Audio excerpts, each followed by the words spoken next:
Hello students, আশা করি তোমরা সকলে খুব ভালো আছো এবং সুস্থ আছো। আর একটি নতুন ভিডিওতে সকলকে স্বাগত জানাই।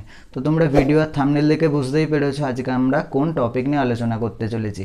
আজকে আমরা কিভাবে ফাংশনাল রিপোর্ট লিখতে হয় সেই ফাংশনাল রিপোর্টের একটি প্যাটার্ন দেখব, একটা মেথড দেখব, আর এটির মাধ্যমে সমস্ত রকমের ফাংশনাল রিপোর্ট লিখতে পারবো। তাহলে তোমাদেরকে আমি প্রথমেই বলি, এই ফাংশনাল রিপোর্ট কিন্তু আমাদের ক্লাস 9, 10 এবং 12-এর জন্য খুবই গুরুত্বপূর্ণ। আচ্ছা, তোমাদেরকে তার আগে বলি, রিপোর্ট রাইটিং কিন্তু 3 ধরনের হয়। প্রথমত হচ্ছে অ্যাক্সিডেন্টাল রিপোর্ট। অ্যাক্সিডেন্টাল রিপোর্ট কোনগুলো? ধরো দুটো ট্রেন বা দুটো বাস বা এরকম একটা বাস বা একটা ট্রাকের মধ্যে অ্যাক্সিডেন্ট হয়েছে, সেই অ্যাক্সিডেন্ট নিয়ে রিপোর্ট লিখতে বলে, সেটা হচ্ছে অ্যাক্সিডেন্টাল রিপোর্ট। তারপরে হচ্ছে ফাংশনাল রিপোর্ট। ফাংশনাল রিপোর্টটাই আমরা আজকে শিখব। এরপরে অ্যাক্সিডেন্টাল রিপোর্ট নিয়েও ভিডিও আসবে। তো ফাংশনাল রিপোর্ট কি? ধরো স্কুলে কোনো একটা ফাংশন হয়েছে বা প্রোগ্রাম হয়েছে, সেটা ট্রি প্ল্যান্টেশন প্রোগ্রাম হতে পারে, ইন্ডিপেন্ডেন্স ডে সেলিব্রেশন হতে পারে, আই চেক আপ ক্যাম্প হতে পারে, হেলথ চেক আপ ক্যাম্প হতে পারে, তারপরে ধরো ব্লাড ডোনেশন ক্যাম্প হতে পারে, সরস্বতী পুজো সেলিব্রেশন হতে পারে। যত রকমের ফাংশন হতে পারে সব কিছু নিয়েই একটাই আমরা মেথড দেখব। সেই মেথডের মাধ্যমে সমস্ত রকমের রিপোর্ট আমরা লিখতে পারবো, সেটাই আমরা দেখবো। এছাড়াও আরেক ধরনের রিপোর্ট হয়, সেটা বলে রাখি, এইটা নিয়েও ভিডিও আমি আনবো। সেটা হচ্ছে ন্যাচারাল ক্যালামিটি, মানে ধরো প্রাকৃতিক কোনো বিপর্যয়, বন্যা, খরা, ভূমিকম্প, ঘূর্ণিঝড়, এইগুলো নিয়েও আসে। ঠিক আছে, তো তোমাদেরকে বলি, আগের বছর কিন্তু মাধ্যমিকে আমাদের অ্যাক্সিডেন্টাল রিপোর্ট নিয়ে একটা অলরেডি রিপোর্ট চলে এসেছে। তো আমাদের কিন্তু এবারে এই যে বাকি দুটো রয়েছে, এই দুটো কিন্তু বেশি গুরুত্বপূর্ণ। আজকের ভিডিওতে আমরা ফাংশনাল রিপোর্ট নিয়ে আলোচনা করব। এর পরবর্তী যে ভিডিও আসবে সেটা হচ্ছে এই ন্যাচারাল ক্যালামিটি, মানে প্রাকৃতিক দুর্যোগ, ঘূর্ণিঝড়, এইগুলো নিয়ে ভিডিও আসবে। তাহলে দেখো, আমাদের এই একটা যে আমরা ফরম্যাট করেছি, এই ফরম্যাটটা যদি পুরোপুরিভাবে বুঝে নিই, তাহলে দেখো পরীক্ষাতে যত রকমভাবেই ঘুরিয়ে আসুক না কেন, ফাংশনাল রিপোর্ট যত রকমভাবেই ঘুরিয়ে আসুক না কেন, আমরা এই একটা প্যাটার্নে লিখতে পারবো। তাহলে দেখো, তোমরা এই ক্লাসটা ভালো করে লক্ষ্য করো। দেখো, সবার প্রথমে আমি কি করেছি, একটা হেডিং দিয়েছি, annual prize distribution ceremony of Sodepur high school. তোমাদেরকে বলে রাখি, এই হেডিংটা তোমরা প্রতিটা ক্ষেত্রে তো আলাদা হবে। ধরো কোনো জায়গায় ব্লাড ডোনেশন ক্যাম্প নিয়ে রিপোর্ট লিখতে বলেছে, কোনো জায়গায় ধরো ট্রি প্ল্যান্টেশন প্রোগ্রাম নিয়ে লিখতে বলেছে, কোনো জায়গায় এটার মতো অ্যানুয়াল প্রাইজ ডিস্ট্রিবিউশন সেরিমনি নিয়ে লিখতে বলেছে। যাই দিক না কেন, তোমরা কি করবে, তার যে সাবজেক্ট, সেই সাবজেক্টটাকে প্রথমে দেবে হেডিং হিসাবে। ধরো কোনো স্কুলের ইন্ডিপেন্ডেন্স ডে সেলিব্রেশন হচ্ছে, তাহলে তুমি হেডিং হিসাবে দেবে ইন্ডিপেন্ডেন্স ডে সেলিব্রেশন অফ লেখার পরে কি করবে, সেই স্কুলের নাম দিয়ে দেবে। আমি এখানে একটা স্কুলের নাম লিখেছি, সোদপুর হাই স্কুল। তোমরা কি করবে, তোমাদের নিজেদের স্কুলের নামটা দিয়ে দেবে। কিন্তু একটা কথা, হেডিংটা কিন্তু প্রতিটা ওয়ার্ড কিন্তু ক্যাপিটালে হবে, প্রতিটা লেটার কিন্তু ক্যাপিটালে লিখতে হবে। অনেকে কি করে, অ্যানুয়ালের এটাকে ক্যাপিটালে লিখে বাকি ছোটো হাতের করে দেয়, প্রাইজের পিটা বড় হাতের লিখে বাকি সব ছোটো হাতের করে দেয়। এরকম করলে হবে না। তোমাদেরকে কি করতে হবে, অ্যানুয়ালের এ সমেত সমস্ত কিছু যা যা লেখা রয়েছে সব কিন্তু ক্যাপিটাল লেটারে লিখতে হবে। তাহলে হেডিংটা প্রথমে করে নিলে, হেডিংটা কি করে করে নেবে আমি বলেই দিলাম, যে প্রথমে আগে কি করবে, তোমাদের যে টপিকে লিখতে দিয়েছে সেই টপিকটার নাম লিখবে আর কোন জায়গায় হচ্ছে। সবসময় যে স্কুলের নাম লিখতে হবে তা না, কখনো কখনো দেখা যায় যে আমাদের এই ফাংশনাল রিপোর্ট ক্লাবের হয়েও লিখতে দেয়। ধরো তোমাদের একটা ক্লাবের নিয়ে লিখতে দিয়েছে, শক্তি সংঘ, তাহলে annual prize distribution ceremony of Shakti Sangha club, বা এরকম হতে পারে যে independence day celebration of Shakti Sangha. তাহলে এখানে সেই ক্লাবের নামটা কিন্তু তোমাকে দিতে হবে। এখানে আমি স্কুলের নাম, তোমরা আগে দেখে নেবে যে রিপোর্ট কী নিয়ে এসেছে, সেটা একটা ক্লাবের হয়ে লিখতে বলেছে না একটা স্কুলের হয়ে। যদি স্কুলের নিয়ে লিখতে বলে তাহলে এখানটায় স্কুলের নাম, আর যদি ক্লাবের নিয়ে বলে তাহলে এখানে ক্লাবের নাম দিয়ে দেবে। তারপরে দেখো এখানে বাই রাহুল মান্না, এখানে তোমরা নিজেদের নাম লিখবে। এবারে দেখো একটা এখানে অনেকে তোমরা দেখেছো যেখানে বাইয়ের স্টাফ রিপোর্টার লেখা থাকে।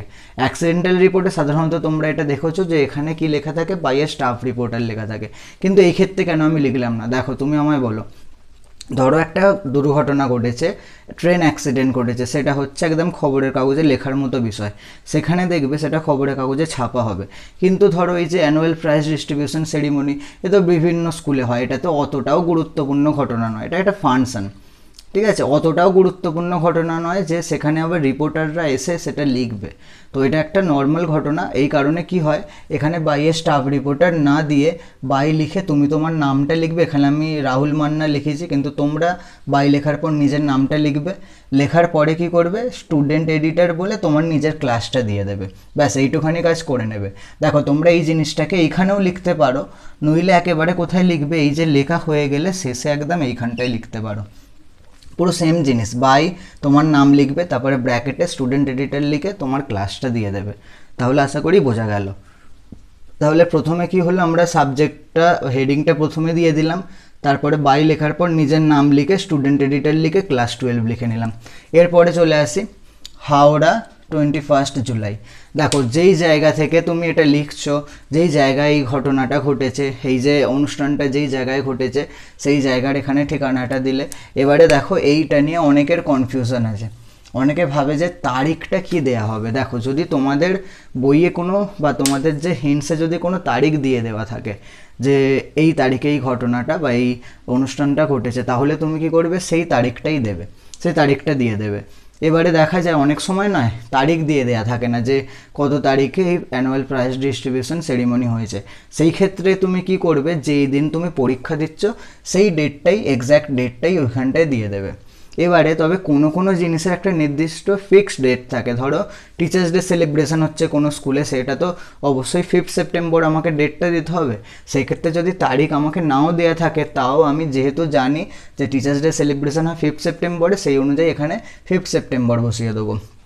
ইন্ডিপেন্ডেন্স ডে সেলিব্রেশন, এর আমাদের একটা নির্দিষ্ট ডেট রয়েছে 15 আগস্ট, তাহলে এখানে সেটা আমাদেরকে লিখতে হবে। আশা করি বোঝা গেল। যদি ডেট না দেওয়া থাকে তাহলে আমরা কি করব, যেইগুলোর নির্দিষ্ট ডেট নেই সেখানে যেই দিন আমরা পরীক্ষা দিচ্ছি বা যেই দিনে লিখছি সেই ডেটটা দিয়ে দেবো। যদি নির্দিষ্ট ডেট দেয়া থাকে তাহলে কি করব, সেই ডেটটাকেই লিখে দেবো। আর এমন অনেক জিনিস রয়েছে যেগুলোর নির্দিষ্ট একটা ডেট থাকে, ধরো রবীন্দ্র জয়ন্তী পালন, ওটা তো একটা নির্দিষ্ট ডেট রয়েছে, একটা তারিখ রয়েছে, সেখানের ক্ষেত্রে আমাকে ওই তারিখটাই লিখতে হবে, দেয়া থাকুক কি নাই থাকুক। ঠিক আছে, আশা করি এটা বোঝা গেল। তাহলে আমরা প্লেস আর ডেটটা আমরা দিয়ে দিলাম। এরপরে দেখো এখান থেকে আমরা লেখা শুরু করব। এই একটা প্যাটার্ন বা একটা মেথডে কিন্তু সমস্ত রকমের রিপোর্ট রাইটিং তোমরা লিখতে পারবে। ভালো করে শুনে নাও এই জায়গাটা কি বলছে, লাস্ট ইয়ার বা this year in the month of July. এবারে দেখো লাস্ট ইয়ার বা দিস ইয়ারের ব্যাপারটা একটু ভালো করে শুনে নাও। ধরো অ্যানুয়াল প্রাইজ ডিস্ট্রিবিউশন সেরিমনি হয়েছে। আচ্ছা, অ্যানুয়াল প্রাইজ ডিস্ট্রিবিউশন সেরিমনি কেন বলবো, ধরো আমি টিচার্স ডে সেলিব্রেশন হয়েছে। এবারে ধরো টিচার্স ডে সেলিব্রেশন কত তারিখ হয়, 5 সেপ্টেম্বর হয়। আর এই বিষয়টাকে নিয়ে ধরো তোমার একটা রিপোর্ট রাইটিং পড়েছে, যেটা তুমি ফাইনালে পরীক্ষায় লিখছো। ফাইনালে যদি পরীক্ষায় লেখো, এখন যদি লেখো, তাহলে ধরো নভেম্বর মাসে তোমাদের পরীক্ষা, তাহলে সেই নভেম্বর মাসে যদি লেখো তুমি লাস্ট ইয়ার লিখবে না দিস ইয়ার লিখবে? হ্যাঁ ঠিক ধরেছো, সেইখানের ক্ষেত্রে তোমাকে দিস ইয়ার লিখতে হবে। এবারে ধরো এই জিনিসটাই টিচার্স ডে সেলিব্রেশনটা তোমার মাধ্যমিক বা উচ্চ মাধ্যমিকের ফাইনালে এসেছে। তাদের পরীক্ষাটা জানি আমরা, সেটা 2024-এ নয় 2025-এ। 2025-এর আবার কোন সময়, ফেব্রুয়ারি মার্চের সময়। ধরো তারা যদি কেউ টিচার্স ডে সেলিব্রেশন নিয়ে কোনো রিপোর্ট লেখে, তারা কি লিখবে, তারা লাস্ট ইয়ার লিখবে না দিস ইয়ার লিখবে? তারা যেহেতু 2025-এ দিচ্ছে, তখন তো সেটা ফেব্রুয়ারি মার্চ মাস চলছে, তখনও কিন্তু সেই সময়টা আসেনি যে সেপ্টেম্বর মাস এখনও আসেনি। তো তারা আগের বছরেরটা নিয়ে লিখবে। তারা কি করবে, তারা লাস্ট ইয়ার লিখবে। কিন্তু যাদের পরীক্ষার সময় ধরো নভেম্বর মাস পড়েছে, নভেম্বর মাসের আগের ঘটনাগুলোকে সেইগুলোকে দিস ইয়ার বলে লিখতে হবে। আশা করি বোঝা গেল। তাহলে লাস্ট ইয়ার বা দিস ইয়ার তোমরা কিন্তু দুটোই লিখবে না, লাস্ট ইয়ার বা দিস ইয়ারের মধ্যে যে কোনো একটা লিখবে। In the month of July, এইখানে কি করবে, যেই মাসে এই ফাংশনটা হয়েছে বা এই প্রোগ্রামটা হয়েছে সেই মাসের নামটা এখানে লিখে দেবে। আওয়ার স্কুল বা আওয়ার ক্লাব। এবারে দেখো আওয়ার স্কুল বা ক্লাব কেন দিয়েছি, আমি তোমাদের প্রথমেই বললাম এটা আমাদের স্কুল বা ক্লাব দুটো নিয়েই পরীক্ষাতে আসতে পারে। বেশিরভাগ চান্স স্কুল নিয়ে আসারই, কিন্তু ক্লাব নিয়েও আসতে পারে, তাই আমি দুটোই দিয়ে দিয়েছি। যদি স্কুল নিয়ে হয় আবার স্কুল লিখবে, ক্লাব নিয়ে হলে আবার ক্লাব লিখে দেবে। হ্যাড অর্গানাইজড এ বা an annual prize distribution ceremony. এই যে এই জায়গাটা কিন্তু প্রতিটা রিপোর্টের ক্ষেত্রে আলাদা হবে। প্রতিটা রিপোর্টের টপিক আলাদা, তার সাবজেক্ট আলাদা। যেরকম সাবজেক্ট তোমাদের পড়বে, ধরো ইন্ডিপেন্ডেন্স ডে সেলিব্রেশন আছে, তখন এই অ্যানুয়াল প্রাইজ ডিস্ট্রিবিউশন সেরিমনির জায়গায় তোমরা ইন্ডিপেন্ডেন্স ডে সেলিব্রেশন করে দেবে। একইভাবে এ বা অ্যানের মধ্যে ইন্ডিপেন্ডেন্স ডে সেলিব্রেশন হলে সেখানে অবশ্যই অ্যান বসাতে হবে। দেখো এখানে যেমন অ্যানুয়াল প্রাইজ ডিস্ট্রিবিউশন সেরিমনি আছে, এইখানেও এ বা অ্যানের মধ্যে কিন্তু অ্যান হবে, তার কারণটা আমরা জানি ভাওয়েল আছে বলে। কিন্তু ধরো কনসোনেন্ট দিয়ে কিছু রয়েছে, ট্রি প্ল্যান্টেশন প্রোগ্রাম, ধরো এটা যদি আমার সাবজেক্ট থাকতো তখন আমাকে কিন্তু এ বসাতে হতো। তাহলে আশা করি বোঝা গেল। আর এখানে একটা দেখো ফ্রেজ দেওয়া রয়েছে উইথ পম্প অ্যান্ড গ্র্যান্ডুয়ার, এর মানে হচ্ছে উৎসাহ এবং উত্তেজনা নিয়ে। তাহলে কি লাইনটার মানে হলো, এই বছর জুলাই মাসে আমাদের স্কুল কি করেছিল, annual prize distribution ceremony arrange করেছিল বা অর্গানাইজ করেছিল উৎসাহ এবং উত্তেজনা নিয়ে। The honorable headmaster of our school had informed us about it through a notice. আমাদের যিনি মাননীয় প্রধান শিক্ষক মহাশয়, তিনি একটা নোটিশের মাধ্যমে এই জিনিসটা সম্পর্কে আমাদের আগেই জানিয়ে দিয়েছিলেন। দেখো এইখানে যে হেডমাস্টার রয়েছে, এটা যাদের হেডমিস্ট্রেস রয়েছে স্কুলে তারা হেডমাস্টারটাকে হেডমিস্ট্রেস করে নেবে। আর একটা কথা বলে রাখি, হেডমাস্টারটাকে তো হেডমিস্ট্রেস করে নিচ্ছই, কিন্তু ধরো ক্লাবের নিয়ে তোমাদের রিপোর্ট লিখতে দিয়েছে, তখন তো সেখানে হেডমাস্টার হেডমিস্ট্রেস লিখলে হবে না, সেখানে সেক্রেটারি বা প্রেসিডেন্ট এই ধরনের কোনো পদের নাম এখানটায় তোমরা লিখে দেবে, ঠিক আছে। তারপরে দেখো, all the students of the school clean the school premises and the auditorium হল। সমস্ত ছাত্রছাত্রীরা মিলে স্কুল চত্বর এবং অডিটোরিয়াম হলটাকে ভালো করে পরিষ্কার করে নেয়, যেহেতু অনুষ্ঠান হবে তার জন্য পরিষ্কার করে নেয়। দেখো আমি যে এখানের এই লাইনগুলো তৈরি করেছি, রিপোর্ট রাইটিং আমরা নয় কীভাবে লিখতে পারি সবটা কিন্তু আমাদেরকে পাস্ট টেন্সে লিখতে হবে। এবারে পাস্ট টেন্সের আমি ফরমেশনগুলো বলে দিচ্ছি। তোমরা ধরো এরকম তো হতেই পারে তোমাদের মধ্যে অনেকে এই লাইনগুলো ছাড়াও একটা দুটো লাইন নিজে থেকে বানাতে চাও, তারা কি করবে, কীরকমভাবে বানাবে তার আমি একটা স্ট্রাকচার বলে দিচ্ছি। ধরো তোমরা যে সিম্পল পাস্ট টেন্স ইউজ করো, সাবজেক্ট, তারপরে হচ্ছে V2, তারপরে অবজেক্ট, আর এইটারই পুরোপুরি যদি প্যাসিভ ফর্মে করো, সেরকম প্যাসিভ ফর্মে করলে কি হয়ে যাবে, সাবজেক্ট, তারপরে ওয়াজ বা ওয়্যার, ভার্বের থার্ড ফর্ম অবজেক্ট। হইলে এইটা ব্যবহার করতে পারো এই দুটোর মধ্যে একটা, নইলে তোমরা কি ব্যবহার করতে পারো, যে পাস্ট পারফেক্টের যে স্ট্রাকচারটা লেখো, কীরকম স্ট্রাকচারটা, সাবজেক্টের পরে হ্যাড V3 প্লাস অবজেক্ট। এবারে এই ফর্মেরই যে প্যাসিভ ফর্ম, মানে subject plus had plus been plus ভার্বের থার্ড ফর্ম প্লাস অবজেক্ট, এই দুটো ফর্ম ব্যবহার করে তোমরা সেন্টেন্সগুলোকে সাজাবে। দেখো আমিও যে এখানে যে লাইনগুলো তৈরি করেছি সবই কিন্তু বেশিরভাগ লাইনই তৈরি করেছি এই সিম্পল পাস্ট আর পাস্ট পারফেক্ট এই টেন্স ব্যবহার করে। তোমরাও ধরো একটা লাইন তোমরা বানালে যে ওই দিন স্কুলে সমস্ত ছাত্রছাত্রীরা উপস্থিত হয়েছিল, তাহলে তোমরা যখন এই লাইনটা বানালে আগে সাবজেক্ট ধরে নেবে স্কুলে সমস্ত ছাত্রছাত্রীরা, তাহলে all the students of the school, ঠিক আছে, এটা লিখে নিলে তারপরে ভার্ব আনতে হবে, যে ভার্বটাকে আনবে সেটাকে কিন্তু সিম্পল পাস্টে লিখতে হবে, তাহলে ওয়্যার, উপস্থিত থাকে ইংরেজি প্রেজেন্ট। এইভাবে ধীরে ধীরে তোমরা নিজে থেকে বাংলা করে সেখান থেকে ইংলিশে ট্রান্সলেট করে লেখার চেষ্টা করবে, বানিয়ে লেখার চেষ্টা করবে।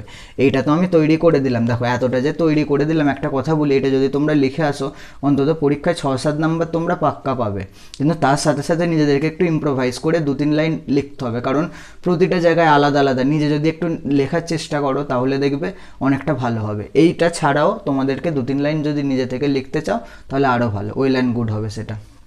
দেখো তারপরে কি বলছে, দ্য প্রোগ্রাম, ক্যাম্প বা ফাংশন, এখানে কিন্তু আমি 3টে জিনিসই লিখেছি, প্রোগ্রাম, ক্যাম্প বা ফাংশন। সেটা কোনো প্রোগ্রাম হতে পারে, ট্রি প্ল্যান্টেশন প্রোগ্রাম, ঠিক আছে, গাছ বসানোর বৃক্ষরোপণ অনুষ্ঠান সেটা হতে পারে, ক্যাম্প হতে পারে ব্লাড ডোনেশন ক্যাম্পের মতো, হেলথ চেক আপ ক্যাম্প, তারপরে আই চেক আপ ক্যাম্প, এই ধরনের যে চক্ষু পরীক্ষা শিবির, রক্তদান শিবির, সেই শিবিরের আয়োজন হতে পারে, বা ফাংশন, যেরকম আমরা এই ফাংশনটা দেখছি। যাই হোক না কেন এই একটা ফরম্যাটে লেখা যাবে, প্রোগ্রাম হলে প্রোগ্রামটা লিখবে, ক্যাম্প হলে শুধু ক্যাম্প লিখবে, আর ফাংশন হলে ফাংশন। 3টে জিনিসকেই একত্রে লিখবে না, যে কোনো একটা হবে। এক্ষেত্রে যেমন আমরা ফাংশনটা লিখতে পারি, আবার ধরো ব্লাড ডোনেশন ক্যাম্প আছে সেখানে ক্যাম্পটা লিখবো, ঠিক আছে। তাহলে দ্য প্রোগ্রাম, ক্যাম্প বা function was held on 21 June, এইখানে তোমরা তারিখটা দেবে যেই দিন অনুষ্ঠিত হয়েছিল। কোথায় অনুষ্ঠিত হয়েছিল, ইন দ্য স্কুল অডিটোরিয়াম, স্কুলের অডিটোরিয়ামে অনুষ্ঠিত হয়েছিল। কোনো সময় দেখা যায় স্কুলের যে অ্যানুয়াল স্পোর্টস ডে সেইটা রয়েছে, সেটা তো আর স্কুল অডিটোরিয়ামে হবে না, সেখানে আমাদেরকে স্কুল প্লেগ্রাউন্ডে লিখতে হবে, ঠিক আছে, একটা খেলার মাঠের নাম লিখতে হবে যেখানে অনুষ্ঠিত হয়েছিল।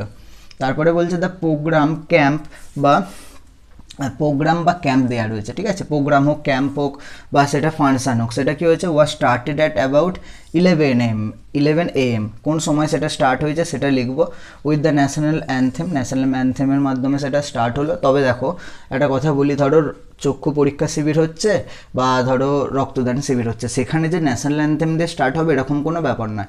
ফাংশন বা প্রোগ্রাম হলে সেক্ষেত্রে ঠিক আছে যে ন্যাশনাল অ্যানথেম দিয়ে স্টার্ট হলো, সেক্ষেত্রে তোমরা ন্যাশনাল অ্যানথেমটা লিখবে যে প্রোগ্রামটা বা আমাদের ফাংশনটা ন্যাশনাল অ্যানথেম দিয়ে স্টার্ট হয়েছিল। কিন্তু ক্যাম্পের ক্ষেত্রে ব্লাড ডোনেশন ক্যাম্প যে জাতীয় সঙ্গীত দিয়ে স্টার্ট হবে এটা তো মানে ঠিকঠাক নয়, হতেও পারে কোনো কোনো জায়গায়, কিন্তু এটা পুরোপুরি ঠিক নয়। ওই কারণে তখন কি করবে, the blood donation camp was started at about 11 AM, এত দূর লিখে দেবে, আর উইথ দ্য ন্যাশনাল অ্যানথেম এটা লেখার দরকার পড়বে না, ঠিক আছে।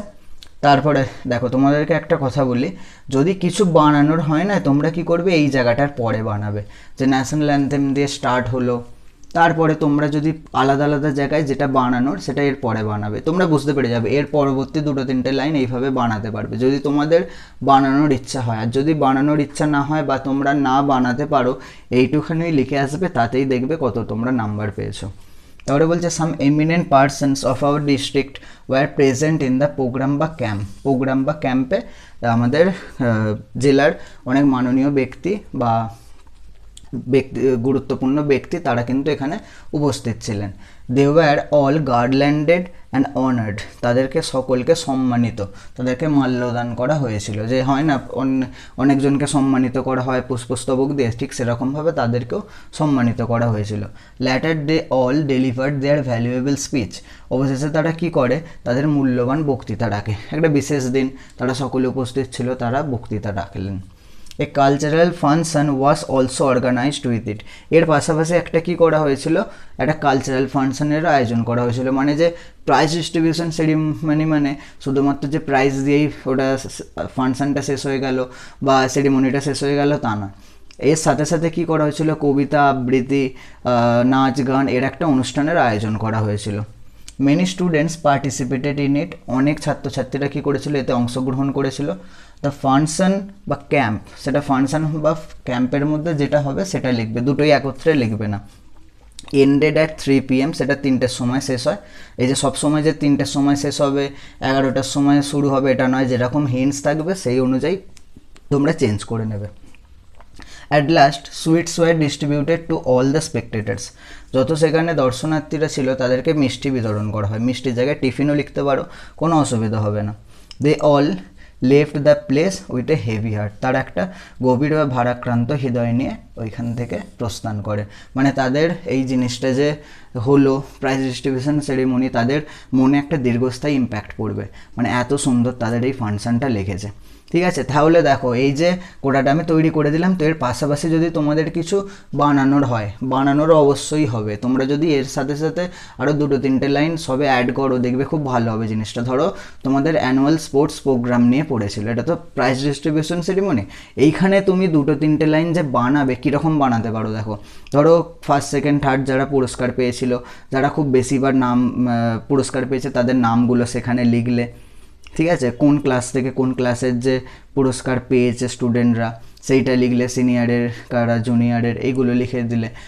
আবার ধরো আই চেক আপ ক্যাম্প বা হেলথ চেক আপ ক্যাম্প বা ব্লাড ডোনেশন ক্যাম্প, এইসবের ক্ষেত্রে কি লিখতে পারো যে SSKM হসপিটাল থেকে একজন ডাক্তার বা কয়েকজন ডাক্তার আমাদের এই ক্যাম্পে উপস্থিত ছিলেন, তিনি সকল গ্রামবাসীদের উদ্দেশ্যে বা সকল ছাত্রছাত্রীদের উদ্দেশ্যে শিক্ষামূলক বা কীভাবে শরীরকে ভালো রাখতে হয় তা নিয়ে অনেক বক্তৃতা দিয়েছিলেন। এই ধরনের লাইনগুলো যখন এতে অ্যাড করবে না আরও ভালো হয়, আরও ভ্যালু অ্যাড করে দেবে, তোমার এই লেখাটা আরও দেখবে ভালো হয়ে যাবে। কারণ ওই কারণেই বলছি 2-3টে লাইন নিজে থেকে একটু ভালো করে বানিয়ে লেখার চেষ্টা করবে। কিন্তু কিভাবে লিখবে, এই যে এই স্ট্রাকচারে সাবজেক্ট ভার্বের সেকেন্ড ফর্ম অবজেক্ট বা সাবজেক্ট ওয়াজ ওয়ার ভার্বের থার্ড ফর্ম অবজেক্ট। দেখো তোমাদেরকে আমি বলি এই যে স্ট্রাকচারগুলো রয়েছে, এই স্ট্রাকচারগুলো দিয়েই কিন্তু আমি তোমাদের জন্য সহজ সহজ সেন্টেন্সগুলোকে তৈরি করছিলাম। যা রয়েছে প্রতিটা লাইন এই স্ট্রাকচারেই রয়েছে, আর তোমাদেরকেও কী করতে হবে, এই স্ট্রাকচারগুলো ধরে ধরে বিভিন্ন তোমরা রিপোর্ট রাইটিং প্র্যাকটিস করবে, এই স্ট্রাকচারে আনার চেষ্টা করবে। তাহলে দেখবে যখন তোমরা 8-10টা প্র্যাকটিস করবে না, তখন তোমরা ধরনটা বুঝতে পেরে যাবে যে কীভাবে বানাতে হবে।